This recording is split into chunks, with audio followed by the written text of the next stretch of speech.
السلام عليكم ورحمة الله وبركاته. إن الحمد لله نحمده ونستعينه ونستغفره ونعوذ بالله من شرور أنفسنا ومن سيئات أعمالنا. من يهده الله فلا مضل له ومن يضلل فلا هادي له. أشهد أن لا إله إلا الله وحده لا شريك له وأشهد أن محمدا عبده ورسوله. يا أيها الذين آمنوا اتقوا الله حق تقاته ولا تموتن إلا وأنتم مسلمون. يا أيها الناس اتقوا ربكم الذي خلقكم من نفس واحدة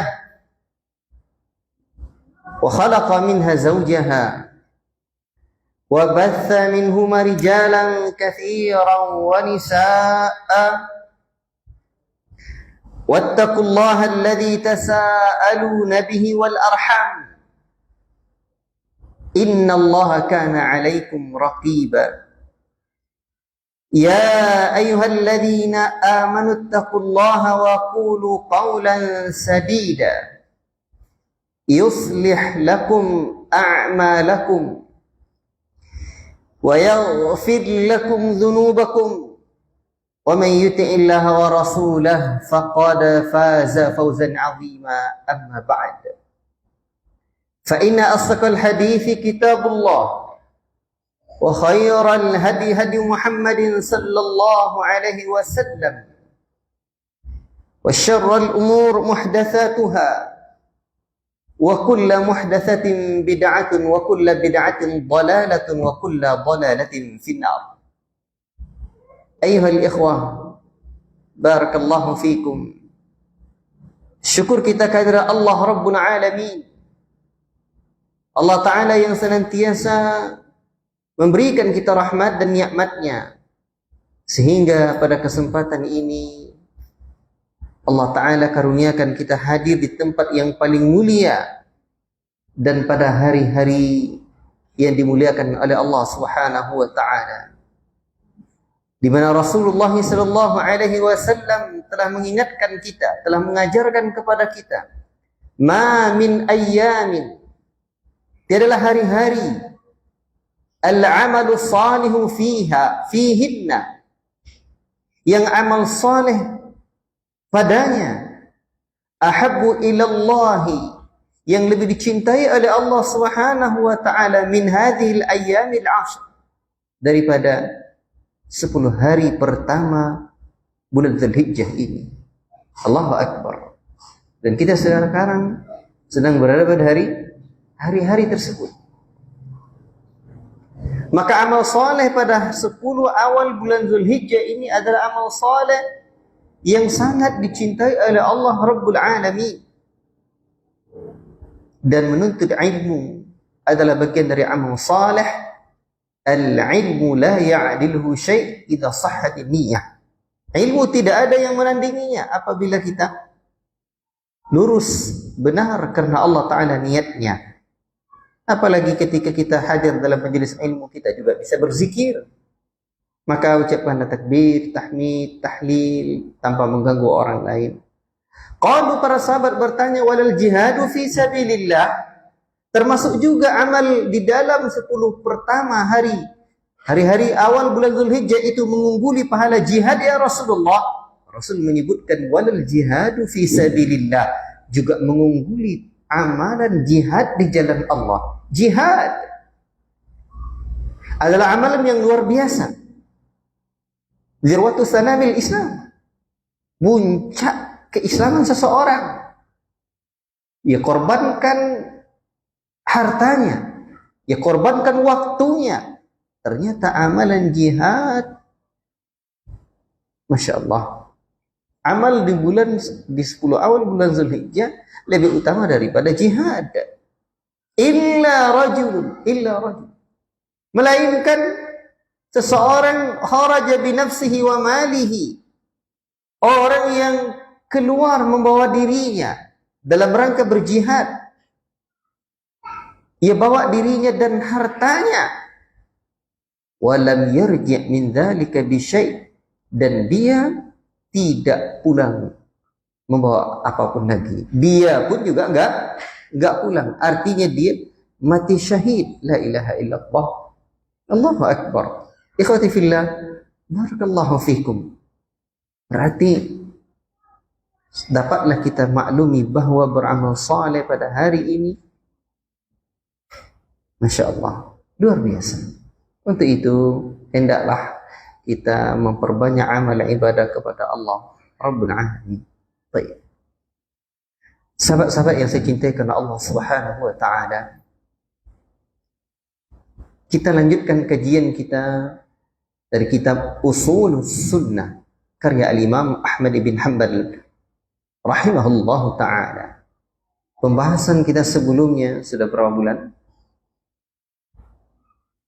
Kata anak saya tadi lebih kurang 6 bulan.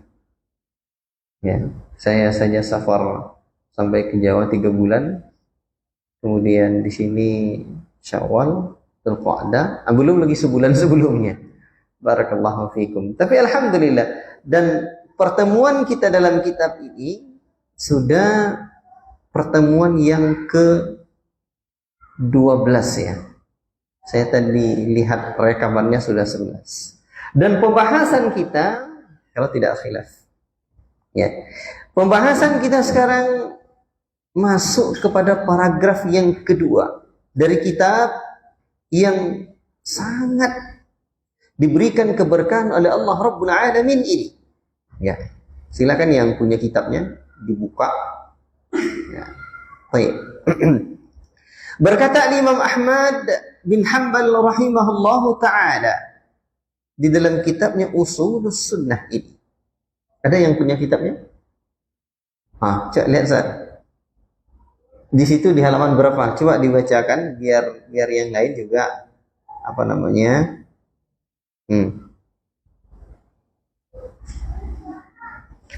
Halaman berapa Ustaz? Tengok dulu.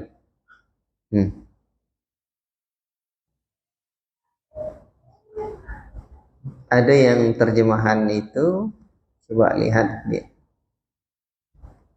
Paragraf yang kedua, As-Sunnah indana.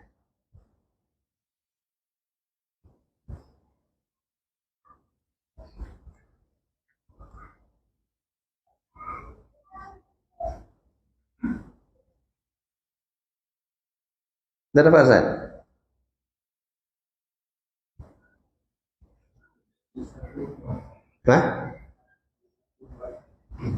Halaman?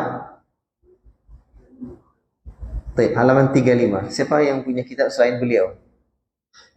Total halaman berapa situ? Poin?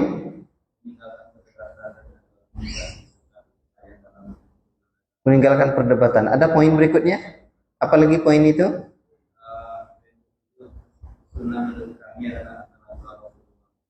Baik. Berarti yang poin keberapa lagi? Berarti ke-7. Baik. Ya. Ikhwati fillah, barakallahu fikum. Pembahasan kita sebelumnya tentang larangan berdebat dalam masalah agama ini. Dan boleh berdebat seperti yang dilakukan oleh Ibnu Abbas, namun membuat orang-orang Khawarij menjadi bertaubat kepada Allah Rabbul Alamin, kembali kepada Al-Haqq.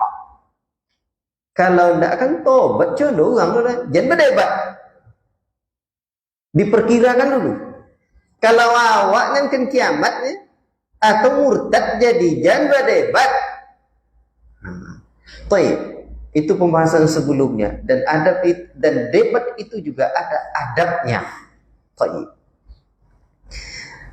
Karena Allah Rabbul Alamin menyebutkan di dalam Al-Quran, ya, ud'u ila sabili rabbika bil hikmah wal mau'izatil hasanah wajadilhum billati hiya ahsan. Bantah dengan cara yang lebih baik. Kalau tidak akan elok soalnya aja. Baik. Sekarang was sunnatu indana. atharu Rasulillah sallallahu alaihi wasallam. Wasunnatu tufassirul Qur'ana wa hiya dalailul Qur'ani wa laysa fi sunnati qiyasun wa la tutrabu lahal amthal wa la tudraku bil uquli wal ahwa innama huwa ittiba'u wa tarkul hawa. Baik. Ikhwati fillah, barakallahu fikum. Coba baca artinya. Sang ente. Biar yang lain saya nak moli buku lah ni. Asal menurut kami adalah apa di situ? Kata-kata. Asar. Di situ? Asar. Baik. Ikhwati fillah, pembahasan kita di dalam kitab yang mulia ini, Al-Imam Ahmad ibn Hanbal sudah sebutkan pada poin-poin sebelumnya. Pokok-pokok sunnah. Di sisi kita Ahlus Sunnati wal Jamaah berpegang teguh dengan apa yang menjadi prinsipnya para sahabat Nabi SAW. Mengikuti mereka, meninggalkan kebid'ahan. Dan setiap bid'ah adalah kesesatan. Serta meninggalkan perdebatan serta duduk-duduk bersama ahli ahwa. Baik. Ikhwati fillah, sekarang beliau pun menyebutkan sunnah di sisi kita Ahlus Sunnah, di sisi para ulama. Atharu Rasulillah sallallahu alaihi wasallam. Athar hadis-hadis Rasulullah sallallahu alaihi wasallam. Sesuatu yang disandarkan kepada Nabi sallallahu alaihi wasallam. Dan pembahasan ini, poin-poin disebutkan oleh Imam Ahmad juga menjadi bantahan terhadap firqah-firqah yang menyimpang, kelompok-kelompok yang tersesat dari jalan kebenaran tersebut.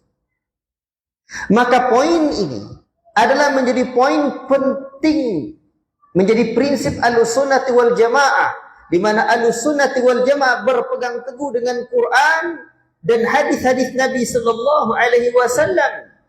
Nabi tinggalkan, yang beliau tinggalkan kepada kita bukan emas, pangkat, jabatan, intan, berlian, tidak. Nabi tinggalkan dua perkara. Ketika kita berpegang teguh dengan keduanya, lan tadillu abadan, kata Nabi, sekali-kali tidak akan sesat kalian selamanya. Apa itu? Kitabullahi wa sunnati. Kitabullah dan sunnahku. Baik. Ketika kita mendengar hadis itu, Ahlussunnah wal Jamaah langsung terima. Namun ada saja kelompok-kelompok yang menyimpang, tidak menerima athar Rasulullah SAW, tidak menerima hadis-hadis Rasulullah SAW, tidak menerima petunjuk Nabi SAW. Maka di situ menjadi titik di antara titik penting pembeda Ahlus Sunnah dengan selain Ahlus Sunnah wal Jamaah. Baik, ikhwati fillah, maka sumber hukum di dalam atau inda Ahlus Sunnah wal Jamaah setelah Al-Quran adalah sunnah Nabi sallallahu alaihi wasallam. Baik, ikhwatal iman, barakallahu fikum. Maka golongan ini disebut dengan golongan ingkarus sunnah. Golongan apa? Ingkarus sunnah. Orang-orang yang mengingkari sunnah. Atau mereka juga disebut dengan Qur'aniyun. Orang yang kelompok yang hanya memakai Quran saja. Penamaannya bagus, Qur'aniyun. Orang-orang yang hanya mengamalkan Al-Quran. Dan kelompok ini ada sejak zaman dahulu, klasik.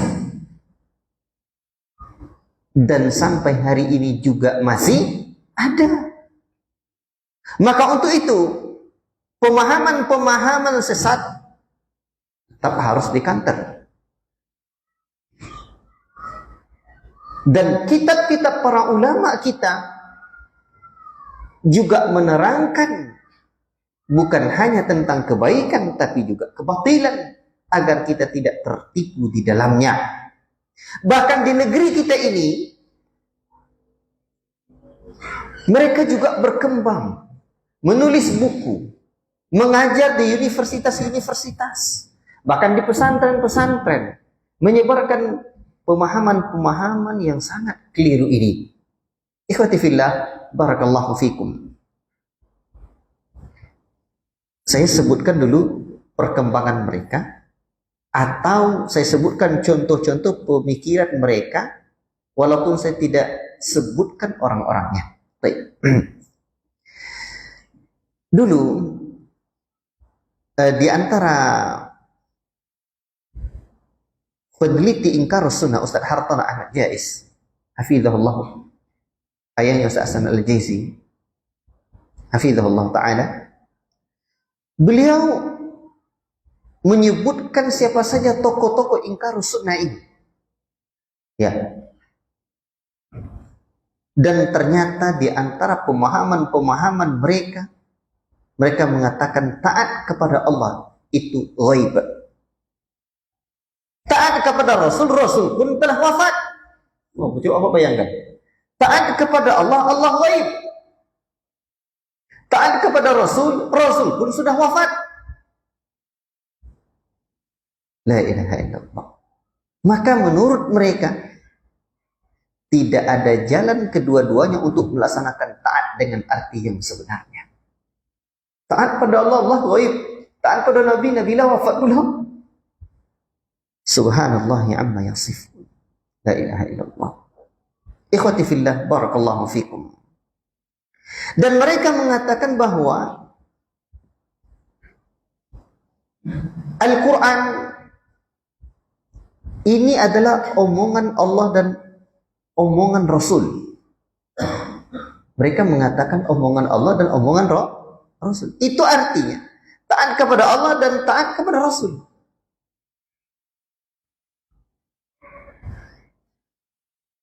Baik. Jadi kadang-kadang mereka ini, karena memang sumbernya tidak betul, maka pemahamannya butuh sungguh sangat aneh bagi orang-orang yang memahami hal tersebut.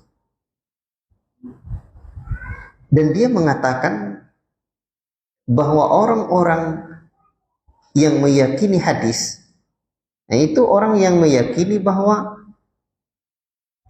kalam yang ada hawa nafsunya. Karena Nabi Muhammad ada hawa nafsunya. Demikian. Padahal sudah jelas Al-Quran. Kita dengarkan wa ma yantiqu 'anil hawa in huwa illa wahyuha. Tidak ada yang diucapkan Nabi melainkan wahyu yang diwahyukan. Di dalam perkara agama. Baik. Dan itu dibimbing. Dan Allah Subhanahu wa taala sebutkan dalam surah Hijr, inna nahnu nazzalna dzikra wa inna lahu lahafizun. Sesungguhnya kami turunkan dzikra. Dzikra di sini keterangan Ibnu Hazm rahimahullah taala bermakna Al-Qur'an dan hadis. Sesungguhnya kami yang menurunkan Al-Qur'an dan hadis, sesungguhnya kami pula lahafizun, betul-betul menjaganya. Dan ini dikuatkan oleh Syekh Muhammad Nasiruddin Al-Albani rahimahullah taala. Karena hadis juga dijaga atau terpelihara. Baik. Ikhwati fillah, barakallahu fikum. Dan mereka ini juga mengatakan bahwa tidak ada azan dan iqamah pada saat melaksanakan salat wajib. Seluruh salat masing-masing hanya dikerjakan 2 rakaat. Nah, ini diantara produk pemikiran mereka.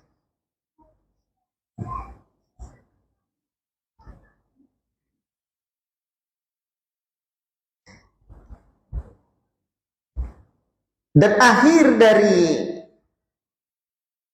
pemahaman-pemahaman mereka ini akan berdampak kepada tersebarnya hawa nafsu. Sehingga ikhwati fillah barakallahu fikum, orang-orang yang seperti ini juga akan mengatakan bahwa jilbab tidaklah wajib.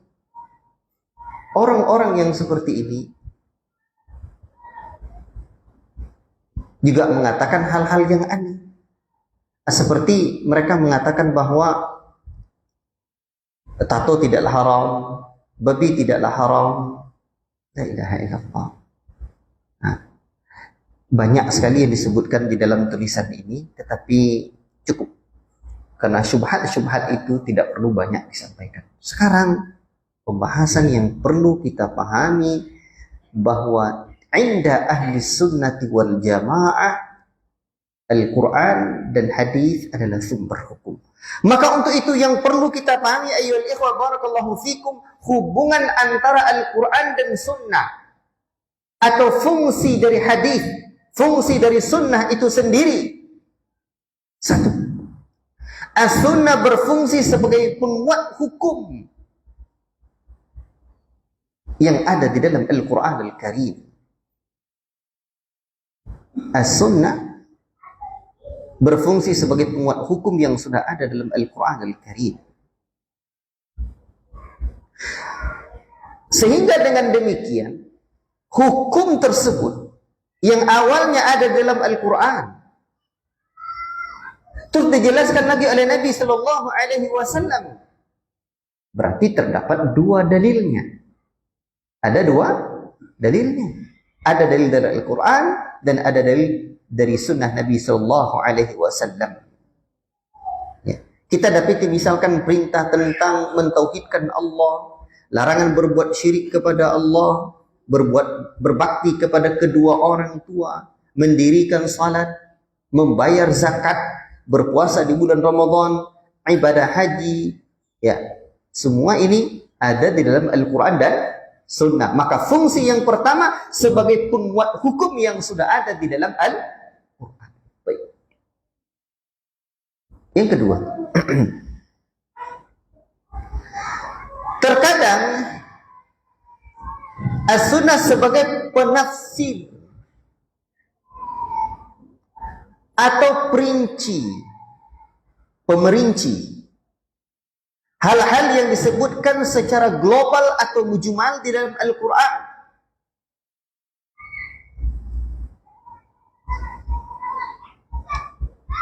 Umpamanya dalam Al-Quran Al-Karim disebutkan secara global, tidak disebutkan secara rinci, maka sunnahlah yang memberikan rinciannya, yang memberikan tafsirannya.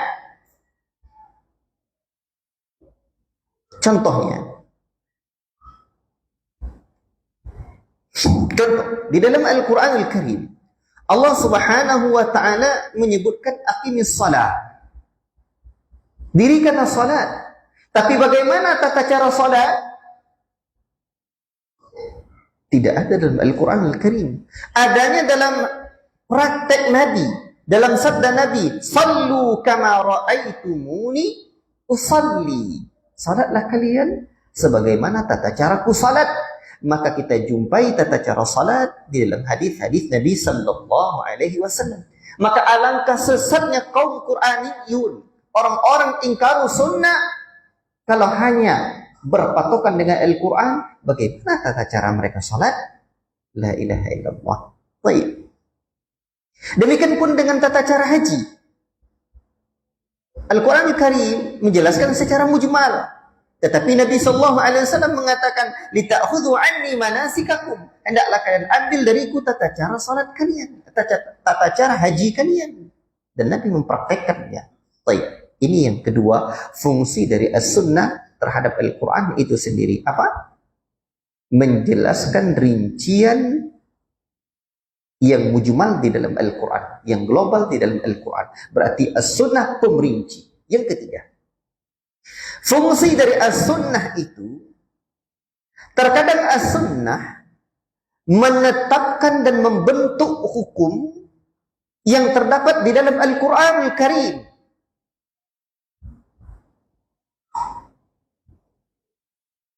Terkadang as-sunnah menetapkan dan membentuk hukum yang tidak terdapat di dalam Al-Quranul Karim.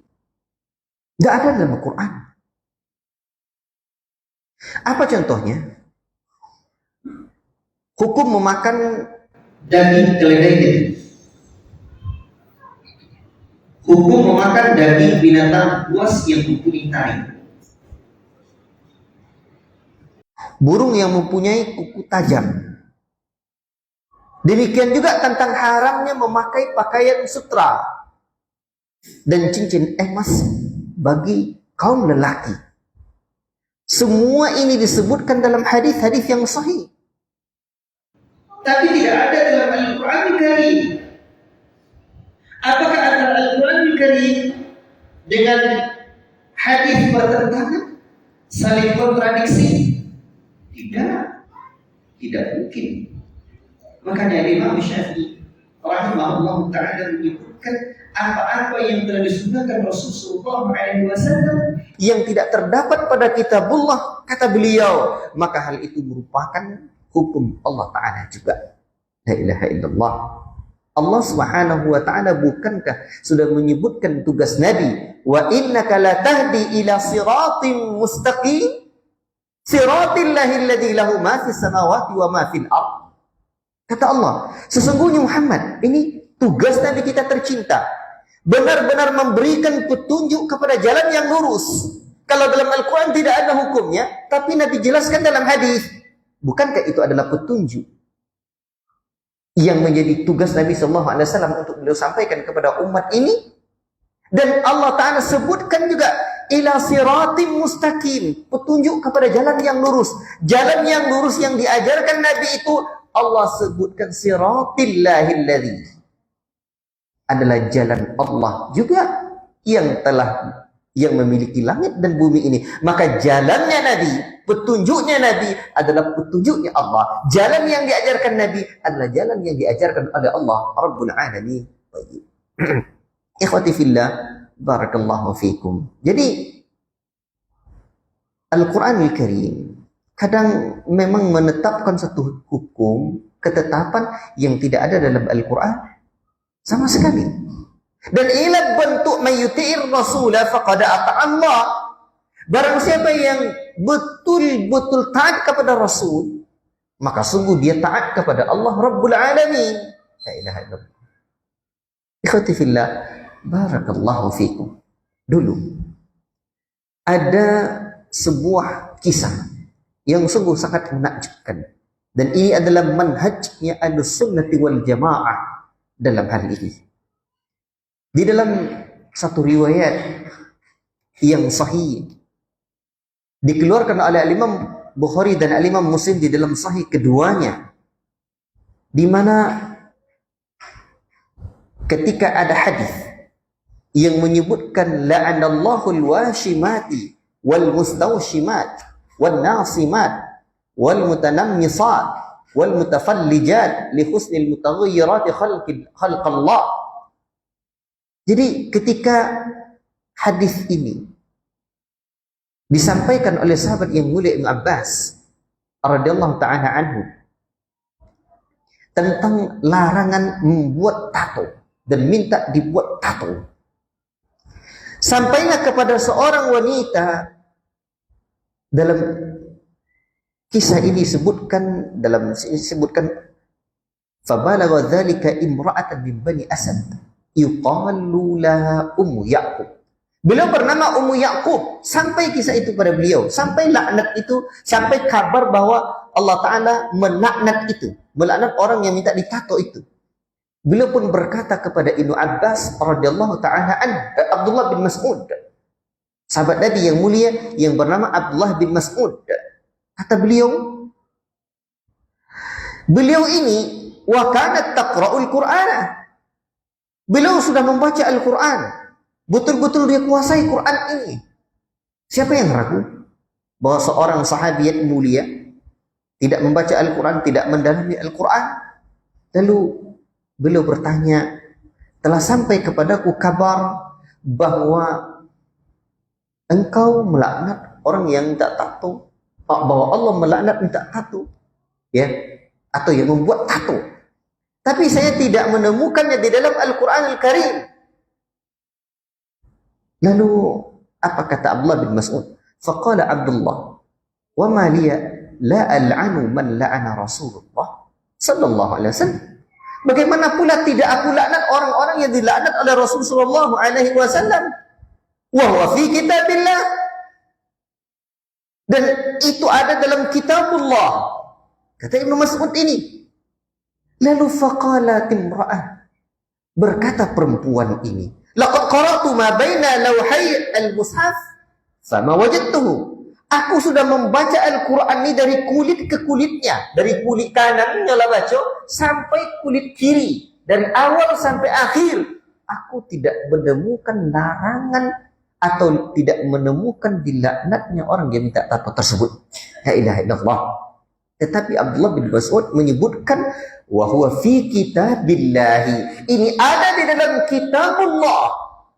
Coba lihat tingginya pemahaman Ibnu Mas'ud radhiyallahu ta'ala anhu. Sementara perempuan tersebut tidak. La in kunti qara'ti laqad wajadti.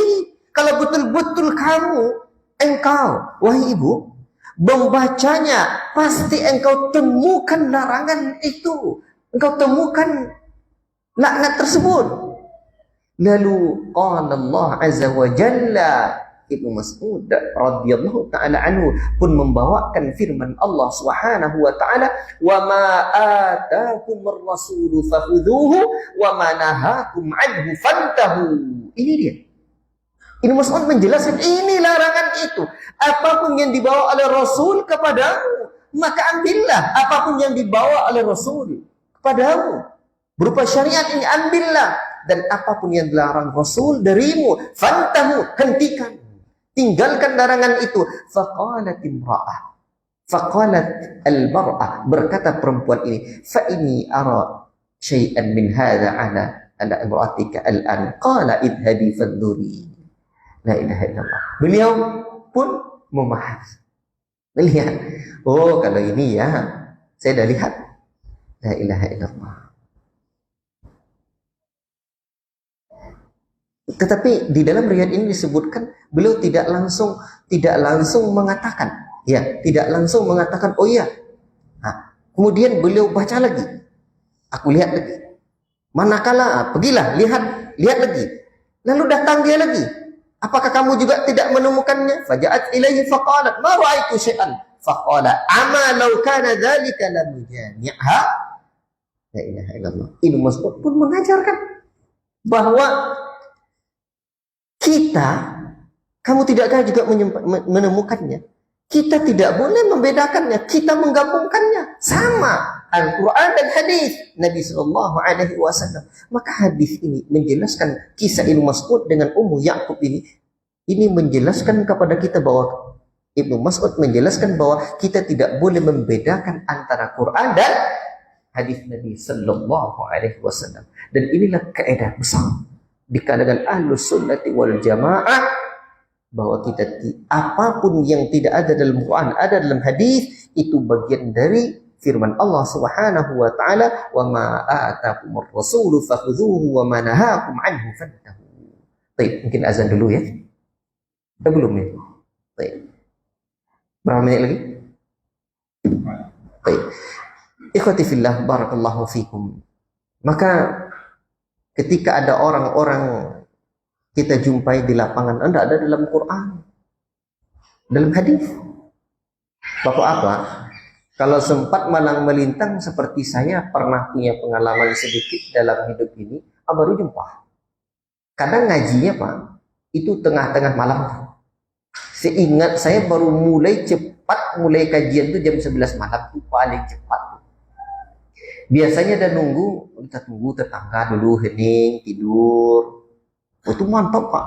Kajiannya pakai papan tulis. Pakai papan tulis. Terus catatnya ayat. Itu seakan-akan hafal dia. Ayat ini ke sini kesambungnya. Ayat ini ke begini sambungannya.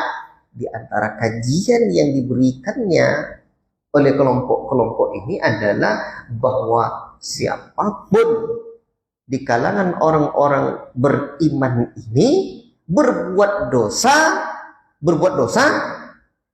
itu badontuang masuk neraka, tidak akan pernah masuk surga.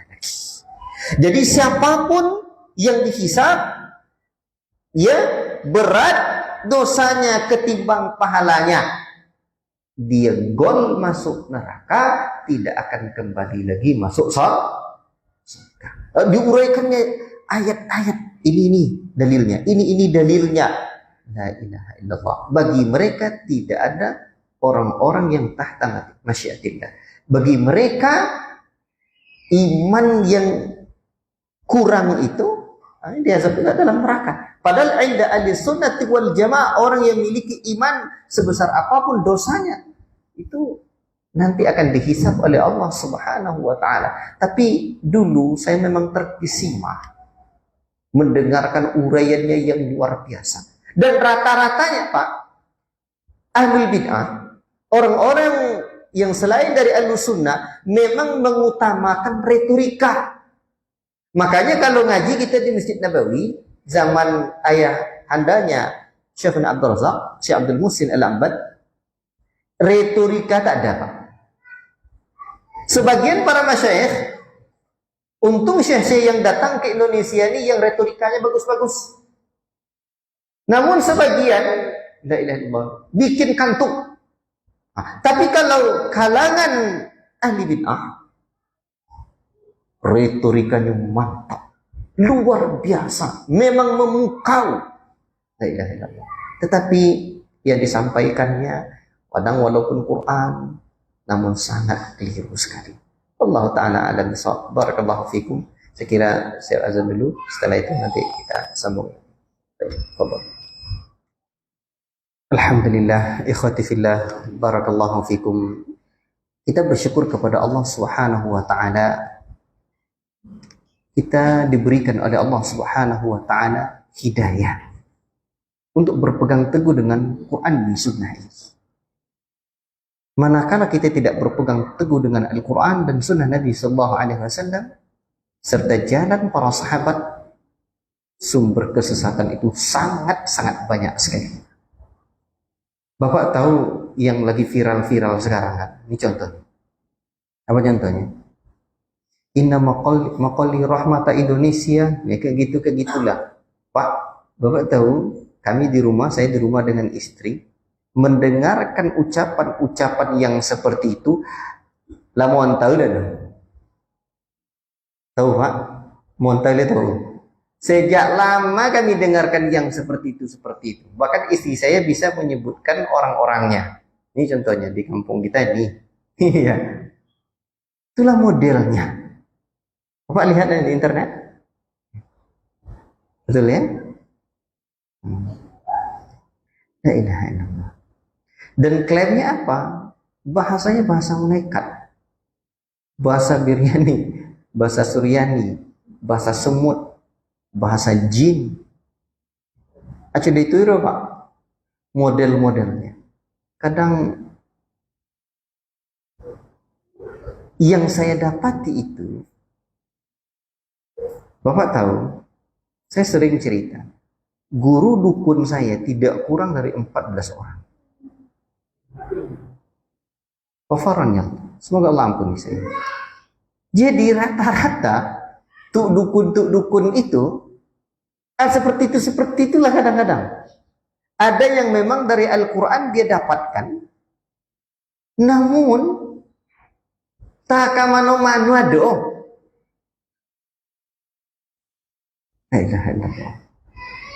Bahkan saya pernah berguru, ini contohnya, sedikit saya simpulkan. Bahkan saya pernah berguru ke tukang guru silat dulu. Ngajar kami, diajarkannya satu amalan. Katanya ada dalam Al-Quran. Dan beliau perintahkanlah kami untuk mencarinya. Karena beliau juga tidak tahu di mana tempatnya dalam Al-Quran. Sama-sama kami cari Pak. Tidak jumpa kami.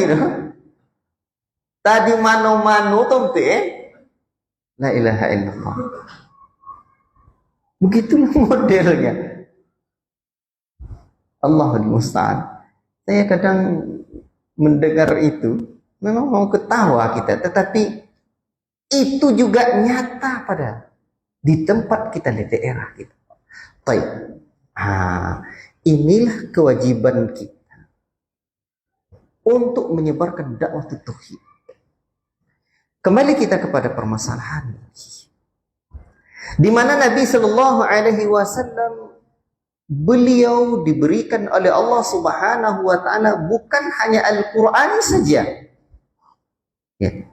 Sebagaimana kata Nabi Shallallahu Alaihi Wasallam, "Ala ini utitul Quran wa mislahu ma'ahu." Ketahuilah bahwa saya diberikan Al-Quran dan yang semisal dengan Al-Quran itu. Apa yang semisal dengan Al-Quran itu? Hadis Nabi Sallallahu Alaihi Wasallam. Jadi hadis Nabi Sallallahu Alaihi Wasallam disebutkan sendiri oleh Nabi semisal dengan Al-Quran. Walaupun dari sisi pahalanya beda. Al-Quran setiap hurufnya berpahala. Siapapun yang membaca Al-Quran satu huruf, maka dilipat gandakan oleh Allah Ta'ala pahalanya menjadi 10. Adapun hadis tidak pada setiap hurufnya, namun dia pada kategori naddarallahu mra'an man sami'a maqalati fawa'aha. Barang siapa yang mendengarkan sabdaku, ucapanku, hadis dariku, dia pahami, dia hafalkan, faballaghaha, dia sampaikan. Kalimat Nabi naddarallahu mra'an, semoga Allah Ta'ala memberikan, membaguskan wajah orang yang mendengarkan sabdaku. Atau nadrah di sini wajah dia bersih di dunia dan dia diberikan nadratun na'im di hari akhirat kelak. Jadi kalau hadis pahalanya keumuman hadis tersebut, secara umum dia mendapatkan pahala dari doa Nabi. Allah membaguskan wajah seorang, atau Allah berikan nikmat kepada orang yang mendengarkan sabdaku, memahaminya, menghafalkannya dan menyampaikannya. Baik. Ikhwati fillah, barakallahu fikum. Jadi Nabi Shallallahu Alaihi Wasallam sendiri sudah menyebutkan, ala wa inni utitul Qur'an wa mithlahu ma'ahu. Ya. Sesungguhnya aku diberikan oleh Allah SWT Al-Quran dan yang semisal dengan Al-Quranul Karim. Baik. Ikhwati fillah, barakallahu fiikum. Dan hadis ini adalah hadis yang sahih. Kemudian Allah Subhanahu wa taala juga sudah menyebutkan kepada kita di dalam Al-Quran itu sendiri bagaimana Nabi Sallallahu Alaihi Wasallam dikatakan oleh Allah Ta'ala tugasnya, wa anzalna ilaika dzikra litubayyana linnasi ma nuzila ilaihim. Kami telah turunkan kepadamu zikra, Al-Quran. Untuk apa? Litubayyana linnasi, agar engkau terangkan kepada manusia ma nuzila ilaihim, apa yang diturunkan kepada mereka. Jadi Nabi Shallallahu Alaihi Wasallam menerangkan sehingga apapun yang disampaikan Nabi, Ahlus-Sunnah mengimani. Bahkan ketika Ahlus-Sunnah wal Jamaah berkata atau beramal, tidaklah mereka berkata dan beramal melainkan mereka menunggu bagaimana firman Allah dan firman Rasulnya. Maka seingat saya Ibnu Qayyim rahimahullah ta'ala ketika menafsirkan firman Allah subhanahu wa ta'ala, la tuqaddimu baina yadayillahi wa rasulih. Jangan kalian dahului Allah dan Rasulnya. Apa makna mendahului Allah dan Rasulnya? Af'alu kadha liqaulillahi ta'ala kadha. Af'alu kadha liqauli rasulillahi kadha.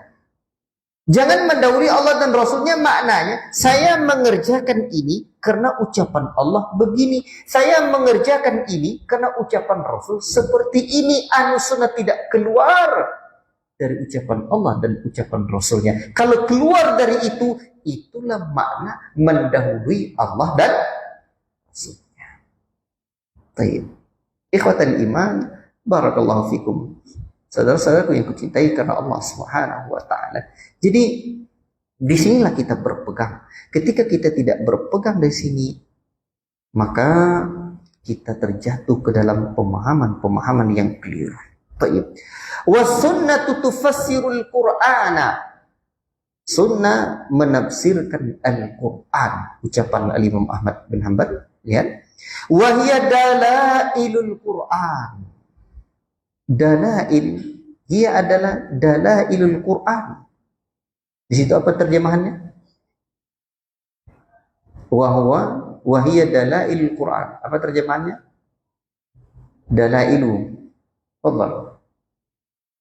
Wa huwa dalailul Quran. Dalail jamak dari dalil. Apa artinya? Dalil itu artinya petunjuk. Jadi Pak, dalil itu adalah apa yang menyampaikan kita kepada tujuan. Itu dalil itu. Disebut dalil dalam secara bahasa Arab, sesuatu yang menyampaikan kita kepada tujuan kita itu disebut dalil. Contoh, Bapak mau pergi kemana? Ke air terjun yang bagus. Mana itu terjun di Kuansing? Bapak belum tahu. Tiba-tiba ada anak muda mengatakan, saya tahu Pak, biar saya tunjukkan. Bapak pergi dengan beliau, beliau disebut dalil.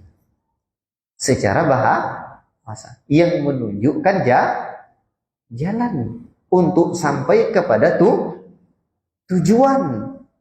Nah, makanya Google Maps itu sekarang disebut dalil yang menyampaikan kita kepada tujuan. Kadang-kadang salah alamat kan? Jadi dalil itu adalah yang menyampaikan kita kepada tujuan, maksud yang benar. Nah, sekarang sunnah fungsinya menyampaikan kita kepada maksud atau tujuan yang benar. Kalau tidak ada dalil, maka kelirulah. Makanya di antara ucapan Syekhul Islam Ibnu Taimiyah rahimahullah taala yang sering-sering diulang oleh Syekh Abdul Razak adalah man faraqad dalil dhallas sabil. Barang siapa yang memisahkan dirinya dari dalil, tersesat jalannya. Agama kita ini hanya dua saja. Ada masail, ada dalail. Masail, masalah-masalah hukum. Dalail, dalil-dalilnya hukum. Jadi ada masail dan ada dalail. Kalau tidak ada dalilnya, maka tersesatlah jalan kita. La ilaha illallah. Jadi as-sunnah adalah dalail, penunjuk jalan, atau dalil-dalil yang menjelaskan, penjelas terhadap Al-Quran itu sendiri. Itulah fungsi sunnah. Adapun kalimat walaysa fi sunnatiyya salat darabulaha amsal, besok kita terangkan. Sekarang yang harus kita pahami agar kita jangan menjadi golongan sesat, golongan-golongan Qur'aniyun, maka kita harus memandang fungsi sunnah itu adalah sebagai penguat Al-Quran, sebagai penjelas hukum Al-Quran, atau menetapkan hukum yang baru yang tidak akan bertentangan dengan Al-Quran itu sendiri. Nah, maka sunnah harus kita pegang erat. Hadis-hadis Nabi SAW harus kita pegang erat. Anehnya Pak, sering-sering saya sebut, kitab-kitab yang mengajarkan kita akidah Ahlussunnah wal Jamaah, kitab-kitabnya jelas. Ada permasalahannya, ada dalilnya. Bahkan punya catatan kaki lagi. Dituduh juga kita bukan Ahlus Sunnah. Namun kitab-kitab mereka yang katanya Ahlus Sunnah wal Jamaah sunyi, sangat sedikit dari hadis-hadis dan sunnah itu sendiri. Sunnah bermakna hadis. Sedikit. Namun kita dituduh bukan pengikut Ahlus Sunnah. Namun isi kitab kita banyak sunnah. Cobalah dipikir itu. Silakan Bapak cek. Kalau yang lah sampai ilmunya ya. Atau kalau Bapak kapan-kapan ke tempat saya, tengok. kita kumpulkan kitab tua, kitab-kitab tauhidnya tuh, kitab-kitab tauhidnya tuh. Bahkan kitab tauhid ya akidah 50 ya, itu jarang kadang, walaupun ada Quran, hadis jarang. La ilaha illallah. Itu yang sepanjang yang kita lihat. Baik. Sekarang, ikhwati fillah barakallahu fikum. Yang perlu kita ingat lagi, Ahlus Sunnati wal Jamaah meyakini bagaimana Al-Quran dan hadis itu sampai kepada kita, itu betul-betul dipelihara oleh Allah Ta'ala. Al-Quran sampai dengan jalan mutawatir. Hadis ada jalan yang mutawatir dan ada jalan yang ahad. Mutawatir itu diriwayatkan oleh banyak orang perawi, mustahil berdusta. Tapi ahad, hadis ahad itu tidak hanya satu, namun tidak sampai kepada derajat mutawatir. Tapi tidak sembarangan. Dulu begini, saya pernah mengaji di salah satu jamaah dulu. Dia tidak menerima hadis ahad. Mau tahu jamaahnya? Dulu saya pernah ngaji di Hizbut Tahrir. Hizbut Tahrir ini tidak menerima hadis ahad sebagai akidah. Sehingga Syekh Al-Albani rahimahullah ta'ala tulis satu kitab Hizbut Tahrir Mu'tazilatul Judud. Hizbut Tahrir Mu'tazilah gaya baru. Baik. Namun ada kisah seorang yang berdakwah, dia adalah seorang dai Hizbut Tahrir ke satu negeri di daerah-daerah orang kafir sana. Lalu ada dai ada orang yang multazim juga, Ahlus Sunnah. Dia bertanya, apakah hadis ahad bisa kita terima? Dengan PD dai tadi, dai Hizbut Tahrir tadi mengatakan tidak bisa kita terima. Tidak sampai kepada derajat yang mendatangkan keyakinan katanya. Sekarang begini, kata orang yang multazim tadi, kamu silahkan balik lagi ke negerimu dan bawa kawanmu ke sini. Karena apa yang kamu sampaikan tidak sampai kepada derajat yakin. Sebab dia masih sendiri. Nah, itu bayangkan. Maka Ahlus Sunnati wal Jamaah bukan demikian. Jelas dalam hadis-hadis tersebut, yarwihi adun dhabitun an mislihi mu'tamadun fi dhabatihi wa naqlihi. Dalam Al-Baiquni disebutkan bagaimana hadis itu disebut dengan sahih. Tidak sembarangan. Diriwayatkan seorang rawi yang adil, dhabit, bersambung sanadnya. Adil itu saja dua, Pak. Satu, lurus agamanya, istiqamatul din. Kedua, istiqamatul muru'ah. Istiqamah adabnya. Istiqamah muru'ahnya. Muru'ah itu apa? Perbuatan tercela di tengah-tengah masyarakat itu tidak dia kerjakan. Seperti misalkan di daerah kita, seorang santri atau seorang ustadz itu lazimnya turun-temurun dari orang-orang tua kita dulu, mereka pakai peci. Kalau tidak pakai peci, aneh terlihat oleh orang. Ya. Dia tidak mengerjakan hal itu. Atau ada daerahnya lagi, mereka kalau makan di pinggir jalan, mereka tidak makan. Nanti tercela, mereka tidak mengerjakan hal itu. Wah. Jadi bukan hanya istiqomah agamanya, namun istiqomah juga muruahnya. Belum lagi kebobitannya. Belum lagi soal kedustaannya. Misalkan dia nak panggil ayam, kur, tapi tak ada beras yang dia kasih, dicatat tuh. Sehingga walaupun seorang rawi satu orang saja, apalagi 2 orang, 3 orang, yang mutawatir itu 10 orang, 3 orang saja, itu bisa terhitung ahad. Maka kalau tidak diterima, bagaimana kita bisa berdakwah? Saya sendiri menyampaikan. Itulah yang terjadi pada dai tadi. Sehingga disuruh oleh ikhwah ini, pulang kamu. bawa kawan-kawanmu lagi ke sini. La ilaha illallah. Dan efeknya apa, Pak? Kalau hadis yang ahad saja diterima, nanti timbul permasalahan tentang hadis. Bagaimana di doa sebelum salam? Doa sebelum salam apa di antaranya? Setelah tahiyat, berlindung dari azab kubur. Hadisnya itu masuk kategori hukum atau kategori akidah? Kategori hukum dianjurkan baca doa perlindungan dari doa dari azab kubur. Tapi kategori hukum azab kubur adalah bagian dari perkara gaib. Maka kalau hadis ahad tidak diterima dalam masalah perkara yang gaib atau permasalahan akidah, gimana ceritanya? Akhirnya apa? Azab kubur jadi hilang. Allahu musta'an. Maka Al-Albani buat satu kitab Ahaditsul Ahad Hujjah binafsi fil aqaid wal ahkam. Hadis ahad hujjah di dalam masalah akidah dan hukum-hukum. Baik. Makanya di antara bentuk penyimpangan menolak Al-Quran, menolak hadis, bukan hanya sekedar menolak hadis begitu saja, tapi ada derajat-derajat mereka.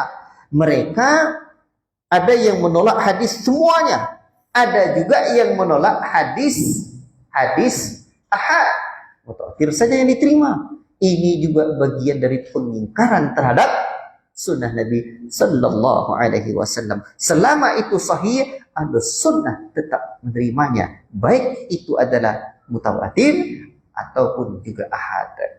Barakallahu fikum. Nah, ini diantara keselamatan akidah Ahlus Sunnah wal Jamaah. Allah sendiri yang menjaga. Makanya di dalam hadis tentang mujaddidnya umat ini, sesungguhnya Allah Subhanahu wa taala mengutus setiap 100 tahun itu orang yang menjaga agama ini. Man yujad innallaha yab'atsu li hadhil umma ala kulli ra'sin mi'atin man yujaddidu laha dinaha. Dalam riwayat Abu Daud disebutkan, sesungguhnya Allah mengutus pada setiap 100 tahun itu orang-orang yang mentajdid agama ini. Tajdid di sini bukan memperbaharui dan membuat perkara baru, tidak. Tapi apa? Memperbaharui, mengembalikan agama ini kepada sumber asalnya. Ketika terjadi banyak kemungkaran-kemungkaran, maka disitulah akan ada seorang ulama yang diutus oleh Allah Subhanahu wa taala. Hadisnya sahih. Inilah hadis mujaddid. Adanya mujaddid dalam setiap 100 tahun. Bayangkan Pak. Dipelihara betul agamanya oleh Allah Ta'ala. Makanya ketika Allah menyebutkan inna nahnu nazzalna dzikra wa inna lahu lahafizun, sungguhnya kami menurunkan Quran dan hadis dan sungguh kami yang memeliharanya. Bagaimana cara Allah memeliharanya? Satu, adanya mujaddid yang terus, dan itu tidak satu. Dari penjelasan para ulama, bukan satu orang, banyak orang. La ilaha illallah. Maka sampai para ulama menyebutkan tidaklah satu orang berdusta atas nama Nabi di negeri timur, berdusta atas nama Nabi, memalsukan hadis, melainkan ulama di negeri barat. Jika tidak ada negeri timur tersebut, atau sebaliknya, ada orang berdusta di negeri barat, memalsukan satu hadis, jika tidak ada ulama di sana, Allah akan bukakan rahasia mereka, dan ada ulama di negeri timur yang akan menjelaskan kekeliruan dan kebatilannya. Baik, maka Ahlus Sunnah wal Jamaah adalah orang-orang yang senantiasa menjaga agama ini. Nah, kalaulah bukan karena ahlul hadis, Pak, seseorang akan sesuka dan sekendaknya saja berkata dan berbuat di mimbar-mimbar Jumat. La ilaha illallah. Al-hadis yang senantiasa menjaga itu. Barakallahu fikum. Sekira cukup sekian dulu pada kesempatan ini. Yang benar hanya dari Allah, yang salah dari pribadi saya yang menyampaikan. Mudah-mudahan Allah Ta'ala berikan kita taufik untuk terus belajar dan mengamalkan ilmu. Allah manfa'na bima 'allamtana wa 'allimna bima yanfa'una. Wa sallallahu wasallam ala nabiyyina Muhammad wa ala alihi wa sahbihi ajma'in. Subhanakallahumma wa bihamdika asyhadu an la ilaha illa anta astaghfiruka wa atubu ilaik. Wassalamu alaikum warahmatullahi wabarakatuh.